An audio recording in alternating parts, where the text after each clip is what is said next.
Panama नहर को लेकर अब फिर से एक बार विवाद हो गया है।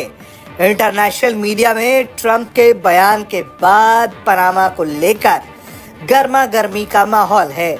दरअसल टैक्स को लेकर छिड़े विवाद पर अमेरिका के नवनिर्वाचित राष्ट्रपति डोनाल्ड ट्रंप ने अपने तेवर कड़े करते हुए कह दिए कि ऐसा लगता है कि आने वाले दिनों में अगर पनामा नहर में लगने वाले टैक्स को कम नहीं किया गया तो इसे अमेरिका में फिर से शामिल कर लिया जाएगा।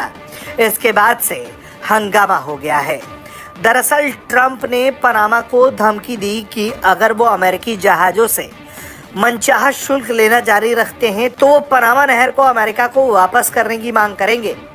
उन्होंने अपने सोशल मीडिया प्लेटफॉर्म ट्रूथ पर ये पोस्ट भी किया। उन्होंने ये कहा कि अमेरिका ने पनामा को असाधारण उदारता दिखाई है। अगर इस उदारता के सिद्धांतों, नैतिक और कानून का पालन नहीं होगा तो हम पनामा नहर को पूरी तरह से और बिना किसी सवाल के वापस करने की मांग करेंगे। दरअसल अमेरिका की चिंता है कि पनामा नहर में चीनी प्रभुत्व लगातार बढ़ता जा रहा है। हांगकांग के जरिए कारोबार कर रहा चीन लगातार पनामा में अपना कंट्रोल बढ़ाता जा रहा है।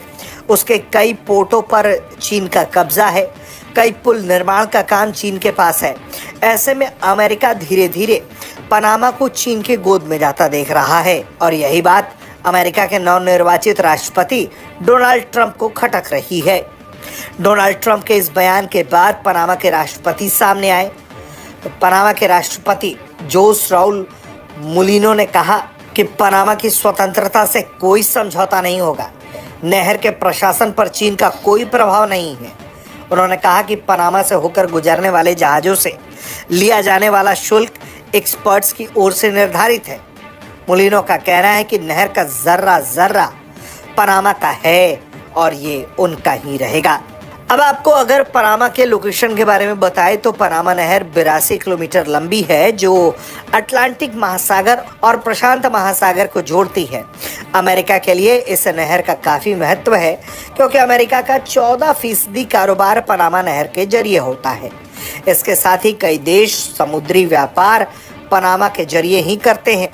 इतना ही नहीं, ये नहर कई देशों के समुद्री व्यापार में अहम भूमिका निभाती है और दुनिया का 6% समुद्री व्यापार इसी नहर से होता रहा है। पनामा नहर का नियंत्रण अभी पनामा के पास है। इसका मैनेजमेंट पनामा कैनाल अथॉरिटी के ओर से किया जाता है। दरअसल पनामा के पास ये नहर पूरी तरह से साल 1999 में आया। इससे पहले इस पर अमेरिका का अधिकार था। 1881 में फ्रांस ने इसे बनाना शुरू किया और फिर 1904 में इस नहर को अमेरिका ने बनाया। 1914 में इस नहर को बना लिया गया और अमेरिका का ही इस पर नियंत्रण था। 1977 में इसे हैंडओवर करने का समझौता हुआ और फिर 1999 में नहर पूरी तरह से पनामा के पास चली गई। लेकिन अब पनामा में चीन के बढ़ते प्रभुत्व ने अमेरिका की परेशानी बढ़ा दी है। तो सीधे तौर पर अमेरिका के नवनिर्वाचित राष्ट्रपति डोनाल्ड ट्रंप पनामा को आंख दिखाते हुए कह रहे हैं कि अगर मनचाहा टैक्स वसूलोगे तो फिर पनामा वापस से अमेरिका के हिस्से में। ब्रेकिंग न्यूज सबसे पहले देखने के लिए सब्सक्राइब करें।